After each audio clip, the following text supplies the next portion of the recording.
오늘 아침 뉴스의 맥을 짚어드리는 시간 뉴스연구소. 오늘도 두 분의 연구위원 함께합니다. 오랜만에 CBS 조태임 기자 함께하고요. 김준일 시사평론가 오늘도 나오셨습니다. 어서 오십시오. 안녕하세요. 예, 첫 뉴스 어디로 갈까요? 네, 기자 무례하다 논란.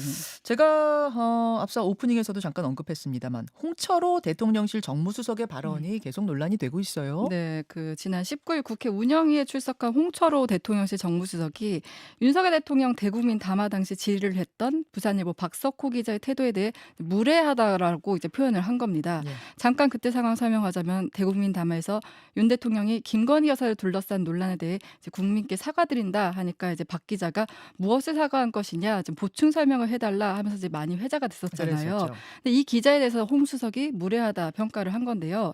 그 말씀하신 것처럼 뭐 부모가 어린아이에게 뭘 하듯이 잘못했는지 묻는 태도를 시정해야 한다 이렇게 표현을 했습니다. 그러니까 사과를 하는 어린아이에게 부모가 근데 뭘 잘못한 거지? 라고 묻듯이 그 기자가 질문했다. 그렇죠. 그러면서 그 태도를 시정해야 한다라는 이제 표현을 했는데, 그러니까 박 기자도 이제 반응이 나왔는데 부산일보 박석호 기자는 네.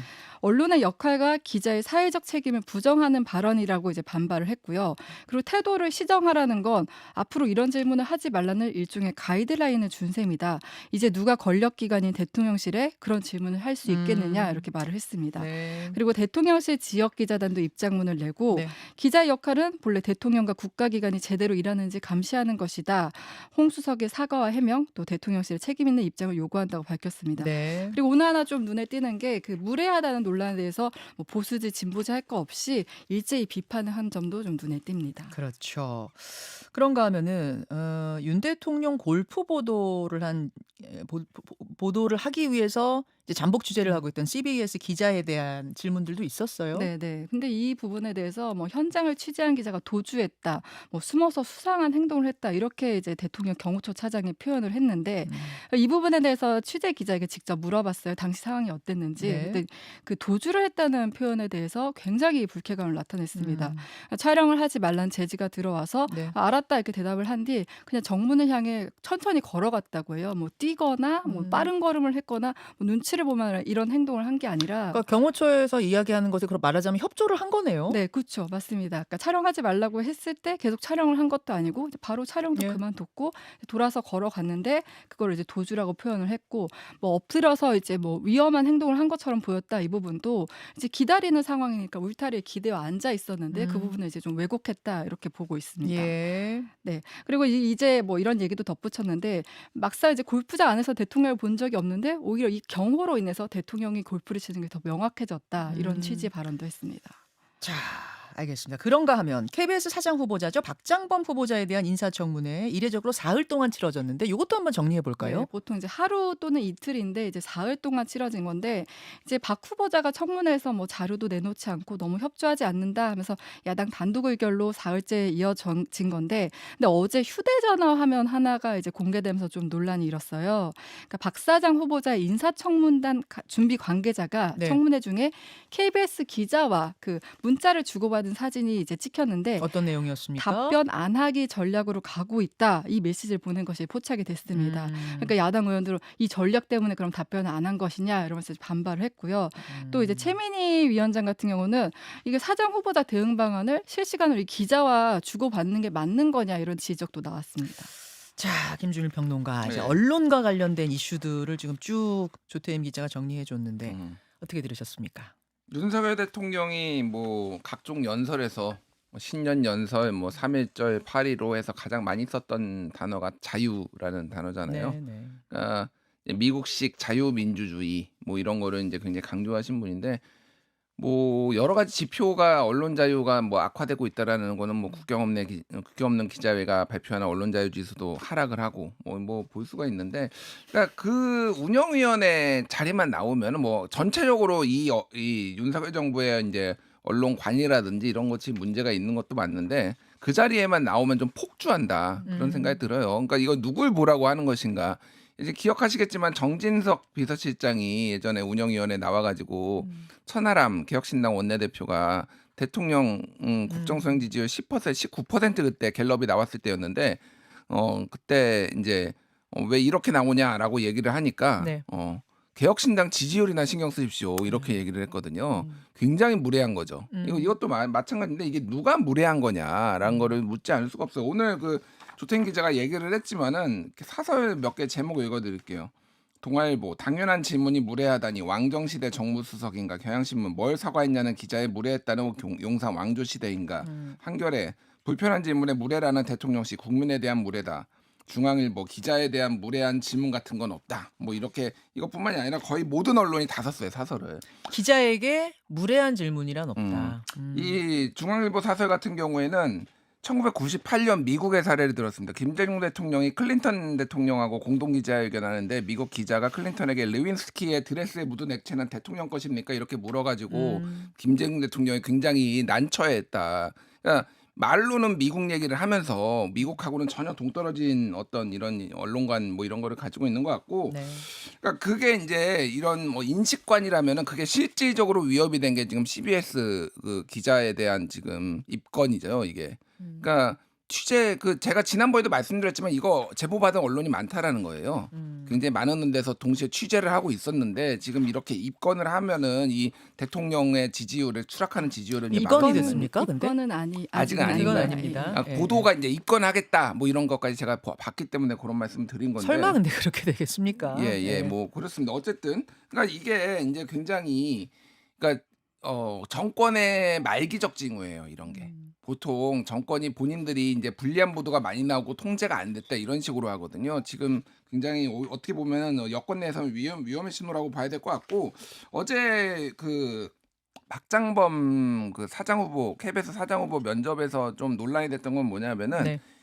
지난번 이사회가 열렸는데 그때 야권 이사 4명은 빠지고 여권 이사 7명이 했는데 7대 0으로 나왔다는 거죠. 3명을 면접을 봤는데 그러니까 거기에 박민 사장도 있었고. 근데 이게 내정이 이미 됐다라는 얘기를 여러 KBS 기자와 관계자들이 KBS의 그러니까 고위급 인사로부터 들었다라는 거예요. 그래가지고 어제 증인으로 나왔거든요. 여러 기자들이. 예. 그러니까 이거는 왜 그러면은 굳이 답변 안 하기 전략으로 나가는 거지 이해가 되는 거죠. 용산에서 이미 내정을 한 것이고 뭐 답변을 하든 말든 무슨 말을 하든 대통령은 어차피 박장범을 사장으로 임명할 것이고 뭐 이렇게 흘러가는 것 같습니다. 그래서 지금 현장 실사하겠다 지금 과방위에서는 뭐 이런 얘기까지 지금 나온 상황입니다. 알겠습니다. 골프 라운딩 취재하려다가 제지받았던 그 기자는 경찰 조사를 한번 받았고요. 무혐의로 이미 사건은 종결됐다는 거 다시 한번 정확히 말씀을 드립니다. 자, 두 번째 이슈 넘어가죠. 네, 셀코리아. 경제 얘기입니다. 네. 셀코리아. 근데 국내 주식하는 분들은 요새 정말 애가 타요. 맞습니다. 애가 국장 도대체 왜 이런 거냐 이 얘기를 하루에도 수십 번씩 하시던데 셀코리아 이건 무슨 얘기입니까? 네, 그 이른바 서학개미라고 하잖아요. 해외 주식에 투자하는 개인 투자자. 이들의 해외 증권 투자가 외국인의 국내 증권 투자를 앞질렀는데 이게 처음 있는 일이라고 합니다. 어허. 그러니까 해외 주식에 투자하는 개인 투자자의 해외 투자 잔액이 9천억 달러를 넘어서 이게 최대 기록이라고 하는데 잠깐 복잡하네요. 그러니까 우리나라 사람이 네. 외국 장에다가 투자하는 금액하고 네. 외국인들이 우리 장에 투자하는 금액을 비교하는 거예요. 네, 맞습니다. 그랬더니 우리나라 사람이 외국 장에 투자하는 규모가 훨씬 크더라. 훨씬 컸다. 이게 이제 처음 있는 일이다. 그리고 이제 그 규모도 9천억 달러인데 이 금액이 이제 사상 최고액이고 이 추세면 이제 올 4분기 지나면은 1조 달러를 돌파할 것으로 야. 보인다. 이런 이제 추측이 나오고요. 한국은행은 이에 대해서 우선 이제 해외 증시가 좋았다. 그리고 환율에 영향을 줬다. 외국인이 많이 팔았다. 이렇게 분석을 했는데요. 물론 외국인이 많이 판 것도 있지만 국내 증시가 워낙 안 좋다 보니까 국내 투자자들도 이제 국내 주식보다는 미국 중심으로 해외 주식이나 채권 이런 데 투자를 많이 한 영향까지 맞물린 겁니다. 예. 그러니까 이렇게 해외 투자로 이제 투자 자금이 이탈되면서 이렇게 되면 이제 한국 국내 시장의 자본 잠재력이 좀 약해질 수 있는 거 아니냐 이런 우려도 나오고 있습니다. 참 하여튼 걱정입니다, 진짜. 김준일 평론가. 예. 뭐 지금 우리가 주식시장 이야기했습니다만 주식시장만의 문제가 아니라 이 트럼프 체제가 들어서고 나서 우리 경제 어떻게 되는 건가. 안 그래도 경기 안 좋은데 이래저래 걱정이 많아요. 그러니까 이거를 근데 이제 맞습니다. 트럼프 체제로 불확실성이 증가하고 다른 나라도 대비하고 있는데 지금 트럼프 당선된 이후에 이를테면 환율이 이제 한국 달러 달러가 강세잖아요. 원화 약세. 네. 이게 다른 나라하고 비교해도 일본 엔화를 제외하고는 이렇게 지금 많이 원달러 환율이 오른 나라가 없어요. 그러니까 원달러 그러니까 자국 통화가 있죠. 자국 통화가 가치가 평가 절하가 된 나라가 없습니다. 그러니까 이게 우리나라가 쉽게 얘기를 하면은 셀코리아의 증거예요. 그러니까 지금 달러를 다 가져가고 있다. 지금 한국 증시 팔고 이게 바이코리아가 돼야 하는데. 예, 이게 그러니까 장기적으로 이게 무슨 얘기냐면은 단기적으로 그렇지만 장기적으로 한국 경제가 침체가 될 것이다. 이미 지금 저는 침체라고 보고 오늘 뭐 뒤에 설명하겠지만 지표들이 계속 안 좋게 나오는데 장기적으로 한국은 버틸 수가 없을 것이다라고 보는 거예요. 그러니까 외국인들이 그렇게 보는 겁니다. 그럼 이거를 온전히 트럼프 효과로만 볼 수가 있을 것인가? 증시도 지금 전 세계에서 주요국에서 제일 많이 빠졌거든요. 네. 폭락했다고 보면 되는데 거의 8% 지금 빠졌다고 보면 되는데 네. 다른 나라도 이 정도 빠진 나라는 없어요. 일부는 오른 나라도 있고. 그러니까 한국은행이 발표한 게 지금 말씀하셨다시피 이제 3분기 국제 투자 대조표를 보면은 그렇게 전분기보다 646억 달러가 늘어서 9,969억 달러로 해외 투자가 이제 늘어났다라는 거예요.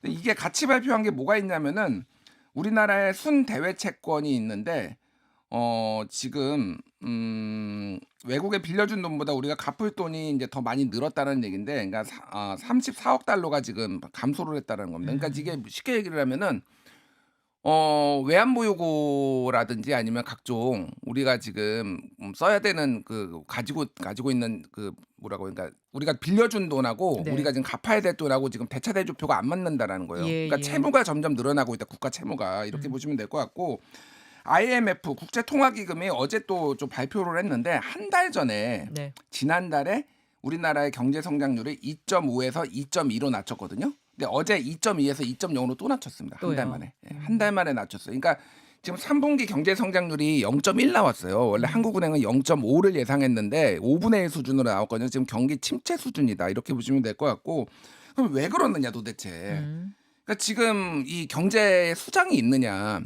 경제부총리가 하고 있는데 이거를 통합적으로 지금 관리할 수 있는 수장이 제대로 이제 하고 있느냐. 그러니까 정치 문제도 지금 굉장히 발목을 잡고 있고 굉장히 안이한 경제이식, 역시 그러니까 재정을 긴축 재정만 계속 하겠다라는 대통령의 인식 뭐 이런 것도 있는데다가 지금 어쨌든 고금리, 고환율, 고물가 이제 3고에다가 이 3저 저주가, 저수출, 저성장이 이제 본격화되고 있다, 이런 중앙일보 이제 칼럼도 나왔습니다. 네. 결국은 이게 장기적으로 봤을 때 한국 경제가 풀어야 될 과제인데 이게 지금 윤석열 정부가 무엇을 해야 되는 건지 지금 많은 거를 지금 시사하고 있다. 예. 근데 이런 표현을 전문가가 쓰는 걸 제가 들었는데, 한국 경제를 사람에 비유하면 고혈압, 콜레스테롤, 조로증, 당뇨 합병증까지 더해진 지금 굉장히 심각한 상황이다라는 전문가의 이 비유적인 표현이 있더라고요. 정말 정신 바짝 차려야 될 때인 것 같습니다. 어제 IMF에서도 이제 그 성장률을 낮추면서 얘기한 게 수출은 이제 한국이 잘 되고 있는데 네. 내수 침체가 또 워낙 장기화되고 이제 대외적인 불확실성이 커졌다 이렇게 얘기를 했는데, 지금 수출은 잘 되고 있다고 해도 내수 침체가 장기화되는 게 고금리 고물가 영향으로 사람들이 쓸 돈이 없는 상황이거든요. 그렇죠. 그러니까 이게 장기화되는 데다 또 트럼프 정부 들어서 수출 악재도 생기고 하다 보니까 전망이 좀 어둡게 나오고 있는 상황입니다. 예, 경제 얘기 나눠봤고요. 마지막 이슈 넘어갑니다. 영국 스톰 섀도우 러 본토 공격. 예, 우크라이나전이 점점 격화되는 분위기입니다. 네, 트럼프 후보자는 내가 당선되면 빨리 끝내겠다라고 했는데 오히려 점점 격화되는 이 상황 정리해 주세요. 네, 어떻게 보면 이제 트럼프 정부를 앞두고 이제 협상력을 높인다 이렇게 해석도 나오고 있는데요.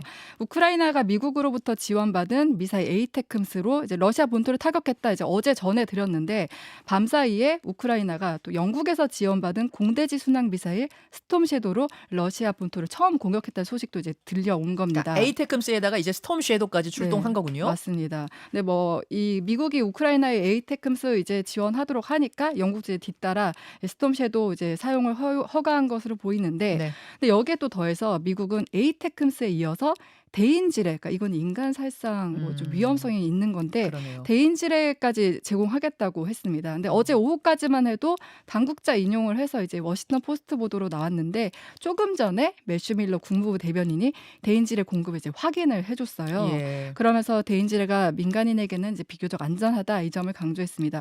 근데 이게 문제가 되는 게 바이든 대통령이 지난 2022년에 한반도 이외의 지역에서는 대인지뢰 사용을 전면 금지했었는데 이거 이제 뒤집어 입었다 이렇게 볼 수 있는 거고요. 그 상황이 이렇게 격화되다 보니까 우크라이나 주재 미국 대사관도 대규모 공습이 발생할 수 있다면서 대사관 폐쇄하고 직원들 대피한다고 알렸고요. 뭐 음흠. 미국뿐 아니라 이탈리아, 스페인, 그리스도도 이제 대사관을 폐쇄하고 대피하도록 했고요. 이제 한국 대사관은 키이우 체류 한국 시민들에게 공습 경보 발령 시 즉시 가까운 대피소로 대피하라고 권고를 했고요. 지금 현재 우크라이나에 체류하고 있는 한국인 국민이 100명 정도로 이제 추정되고 있는데요. 네. 대사관은 뭐 아직은 이제 공간 폐쇄 등의 조치는 이제 언급하지 않은 상황입니다. 예. 김준일 평론가. 네. 에이테크스 공격하고 뭐 스톰 섀도우 공격하고 이렇게 영국, 미국이 지원해서 우크라이나가 러시아 본토를 타격하게 되면 음, 그러면 러시아는 가만히 있겠는가? 음. 레드라인 넘었다. 이러면 3차 대전 하자는 거냐? 이런 얘기들을 러시아가 했잖아요. 예. 어떻게 될 것 그러니까 같습니까? 핵 교리를 이제 수정하는 거를 승인했다. 푸틴이 이게 이제 이틀 전에 나왔던 소식이고 그래서 네. 3차 대전 날 수도 있다 이제 경고를 한 거죠. 그러니까 정확하게는 서방의 무기가 러시아 본토를 공격할 경우. 근데 지금 에이테크스도 공격을 했어요. 했고 그리고 영국의 스톰 스톰 섀도우 이것도 이제 비슷한 무기거든요. 우리나라에 이제 천무 뭐 이런 게 있는데 다 비슷한 계열의 무기입니다. 이런 것들이 다 지금 공격을 하고 있잖아요. 그러니까 대인지대 지금 갖고. 예. 그러니까 이게 두 가지 전망이 있는데 하나는 이래서 전쟁이 더 격화될 것이다라는 게 있고 오히려 지금 마지막 이제 뭐 그런 표현이 회광반조라고 그러니까 사람이 죽기 전에 이를테면 그러니까 촛불이 꺼지기 전에 불이 밝게 들어온다 뭐 이런 거를 회광반조라는 표현이 있거든요. 네. 오히려 전쟁이 곧 끝날려나 보다 막판에 이런 좀 해석도 있어요. 왜 그러냐면은 일단 뭐 러시아는 지금 방공호를 대량 생산에 나섰다고 합니다. 이거 같은 경우에는 전쟁이 장기화될 수 있는 거에 징후기도 한데 어제 이제 로이터 통신이 보도를 한 거는 푸틴이 트럼프하고 평화 협상을 할 용의가 있다라는 게 나왔어요.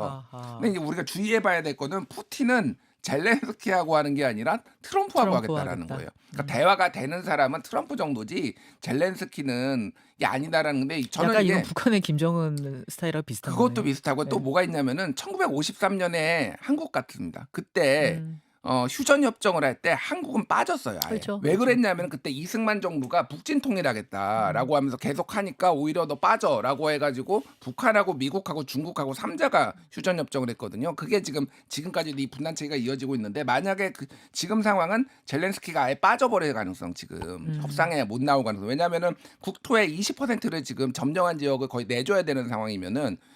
젤렌스키는 반발할 수밖에 없거든요. 그렇게 예. 끝나면은 본인도 정치 생명 끝난다라고 보기 때문에 예. 그런 거고 어제 이제 폭스뉴스하고 젤렌스키하고 인터뷰를 했어요. 예. 현지에서.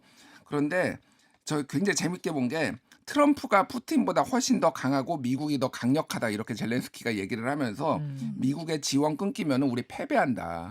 이렇게 얘기하면서 지금 바이든뿐만이 아니라 트럼프에게도 지금 지원 좀 해줄라 이런 뭐 이런 상황입니다. 근데 전체적으로 보면은 겉으로는 세지지만 오히려 물밑에서는 지금 종전 쪽으로 가는 거 아니냐. 뭐 이런 해석들이 분분합니다. 그러니까 막판에 조금이라도 더 땅을 확보하려는 음. 치열한 전쟁인데 이건 이해가 되거든요. 근데 예. 문제는 막 본토로 에이테크스 날라오고 스톰 섀도우 날라오면 러시아가 그냥 가만히 있겠는가. 러시아도 뭔가 센 걸 하다 보면 뭐 막판은 막판이라 할지라도 좀 크게 번지는 건 아니야? 이런 느낌이 들어서요. 그러니까 이게 뭐가 있냐면은 그거를 허용해 준 거하고 추가적으로 무기를 계속 지원해 주는 거하고 다르거든요. 근데 영국이 스톰 섀도우도 본토를 공격하게 승인을 해준 거지만은 지금 영국이 그렇다고 스톰 섀도우를 우크라이나에 막 주는 거 아닙니다. 재고 물량이 별로 없어요 지금. 그러니까 몇 발 아하. 쏘다가 끝날 거다. 그러니까 유럽 국가들도 지금 발을 빼는 분위기예요. 사실은 무기 지원을 더 적극적으로 해주지는 않는 상황이라서 그래서 이렇게 좀 공방전이 네. 있다가 작으로 수그러질 수도 있다. 그러면 김준일 평론가 보시기에는 전자냐 후자냐 쪽에서 그래도 전자 이제 끝나려고 이러는구나 쪽으로 보신단 말씀이에요. 저는 그쪽으로 보고 있습니다. 알겠습니다.